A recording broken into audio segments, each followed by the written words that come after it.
ఏమిటి ఈ జీవితం, కొత్త సాంకేతిక అభివృద్ధి, టెక్నాలజీ అంటూ తమ ఇప్పటి జీవితానికి దూరంగా తెలియని విషయాలు కొత్త కొత్తవి తెలియజేస్తున్నవి. ఏమీ అర్థం కాని అయోమయంలో ఉన్నాడు నారాయణ. నారాయణ కొడుకు కూడా నారాయణ కన్నా కాస్త మెరుగ్గా ఉన్నాడు ఈ అభివృద్ధి పదంలో.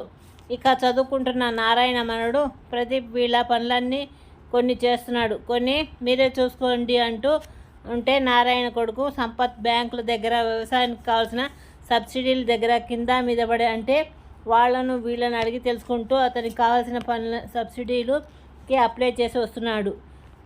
అన్ని కార్డులు ఒకే కార్డు మీద లింక్ చేయాలంటారు. అన్ని చేయడానికి సంపత్కు చాలా కష్టంగా ఉంటుంది. అయినా తప్పదు. అలా చేయకపోతే వచ్చే అవకాశాలు గడపోతే బతుకు భారం అవుతుందని కష్టపడి ఆ ఆఫీసుల చుట్టూ, బ్యాంకుల చుట్టూ తిరిగి సాధించుకుని వస్తున్నాడు. అక్కడ తనలాంటి వారే ఎలా చేయాలో తెలియక వారిని వీరిని పట్టుకుని సహాయం చేసిన వారు అడిగిన డబ్బులు ఇచ్చి పని కానించుకుని వస్తున్నారు. ఇక ఇంట్లో ఉంటూ ఇంటి పనులు చేసుకునే వారికి ఆ టీవీలో చూసే ప్రోగ్రాంలు, బయట వచ్చే హెల్త్కు సంబంధించిన నర్సులు, ఏఎన్ఎం లాంటి వారు వచ్చి ఇంట్లో టీకాలు వేసుకునే పిల్లలు ఉన్నారా, ఇంట్లో వారికి ఏమైనా ఫలానా అనారోగ్యం ఉంటుందా అంటూ ఆరాలు తీసి వాళ్ళకి కావాల్సిన ఇన్ఫర్మేషన్ తీసుకుని వెళ్ళిపోతూ ఉంటారు. అంతకుమించి విశేషాలు ఏమీ తెలియవు. అలా కాదు కూడదు అంటే మాత్రం పక్కింటి విశేషాలు చెప్పు చాలా ఇంట్రెస్ట్గా వింటారు.